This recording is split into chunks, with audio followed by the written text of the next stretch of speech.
స్త్రీ వశీకరణం కానీ పురుష వశీకరణం, ఈ రెండు వశీకరణాలు స్త్రీ కానీ పురుషుడు కానీ వర్తిస్తాయి. మనం చెప్పిన మాట వినకపోయినా మన దగ్గరికి వచ్చే విధంగా, మనం మాటకి గౌరవించే విధంగా, మనం రమ్మంటే రావాలి, పొమ్మంటే పోవాలి, కూర్చుంటూ కూర్చోవాలి, లెమ్మంటే లేవాలి, మనం చెప్పిన మాట గౌరవించి మనం పెళ్లి చేసుకోవాలనే విధంగా కూడా స్త్రీ వశీకరణ కానీ పురుష వశీకరణం కానీ ఉంటుందమ్మా. ఈ వశీకరణం అనేది వాళ్ళకి ఏ విధంగా ఎవరి గురించి మనం చేయాలనుకుంటున్నామో వాళ్ళ పేరు మీద కూడా ఆ వశీకరణం పట్టుకొని ఆ మంత్రం ఒకటి చెప్తాను.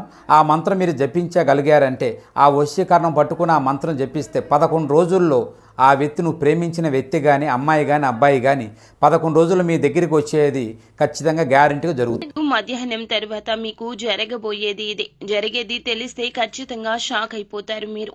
ఏం జరగబోతుంది, ఎటువంటి ఫలితాలు పొందుకోబోతున్నారు అనే సవివరాలు అన్నీ ఈ వీడియోలో తెలుసుకుందాము. వీడియో నచ్చితే లైక్ చేయండి. మరిన్ని వీడియోస్ కోసం మా ఛానల్ ని సబ్స్క్రైబ్ చేసుకోవడం మాత్రం మర్చిపోవద్దు. ఇక రాశి వ్యక్తిత్వం గురించి ముందు మనం తెలుసుకోవాలి. బంధాలకు అనుబంధాలకు ప్రథమ ప్రాధాన్యత ఇస్తారు. మేలు చేసిన వ్యక్తులను ఎప్పటికీ మర్చిపోకుండా గుర్తుపెట్టుకుంటారు. కొత్త వ్యక్తులు ఎవరు పరిచయమైనా పాత స్నేహాలను, బంధుత్వాలను అస్సలు విడిచిపెట్టరు వీరు. క్రమశిక్షణతో నూతన విజయాల కోసం నిరంతరం ప్రయత్నిస్తూనే ఉంటారు.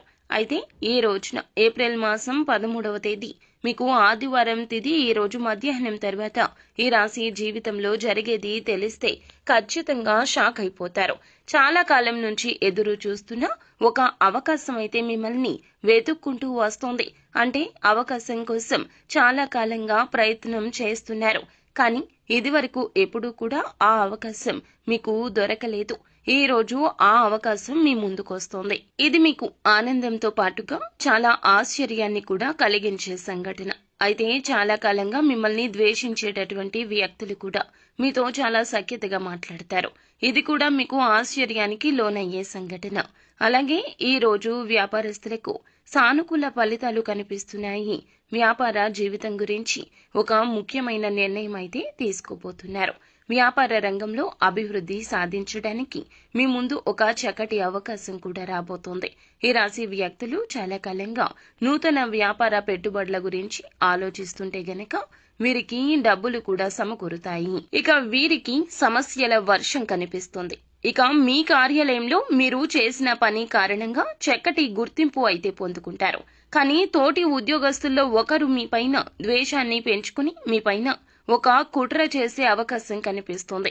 మిమ్మల్ని నలుగురు అవమానించడానికి వారు ప్రయత్నిస్తున్నారు. కాబట్టి ఈ అంశంలో మీరే జాగ్రత్త వహించండి. ఇరుగు పొరుగు కుటుంబ సభ్యుల్లో కూడా ఒకరు మీ పైన ఆరోపణ చేసే అవకాశం ఉంది. కాబట్టి ఈ అంశంలో కూడా ఈ రాశి వారు తగిన జాగ్రత్తలు అయితే తీసుకోవాలి. ఈ రోజు పోటీ పరీక్షలు ఎవరైతే రాస్తున్నారో వారికి మీ యొక్క సన్నిహితుల నుంచి, ఉపాధ్యాయుల నుంచి సంపూర్ణ మద్దతు లభిస్తుంది. వారు మిమ్మల్ని చాలా ఎంకరేజ్ చేస్తారు. నూతన ఉత్సాహంతో మీ చదువుని తిరిగి మీరు మొదలు పెడతారు. అంటే నిరుత్సాహపడేటటువంటి విద్యార్థులు కూడా ఈ రోజు ఉత్సాహాన్ని నింపుకొని చదువుకొని మళ్లీ తిరిగి ప్రారంభించే అవకాశం కనిపిస్తుంది. ఇక విద్యార్థులకు ఈ రోజు చాలా అనుకూలమైన రోజు. ఫలితాల కోసం ఎదురు చూస్తున్న వారు కూడా అనుకూల ఫలితాలు పొందుకోబోతున్నారు. వివాహ ప్రయత్నాలు చేస్తున్న వారికి కూడా వారి ముందుకు ఒక సంబంధం అయితే రాబోతోంది. ఇక ఆ సంబంధం అన్ని విధాలుగా మీకు నచ్చే అవకాశం కనిపిస్తోంది. ఈ విధంగా ఈ రాశి వారి యొక్క జాతకం ప్రకారం ఈ రోజు మీకు మిశ్రమ ఫలితాలున్నాయి. కొన్ని ఆశ్చర్యకరమైన సంఘటనలు కూడా మీకు జరుగుతాయి. ఇక మీరు శివారాధన చేసుకోండి. అలాగే నిత్యం శని భగవానుని ఆరాధించండి. తోచినంత మీ శక్తి మేరకు పేదలకు దాన ధర్మాలు చేయండి. అపార పుణ్య ఫలం తప్పక లభిస్తుంది. అంతా మంచి జరుగుతుంది. శుభం భూయాత్.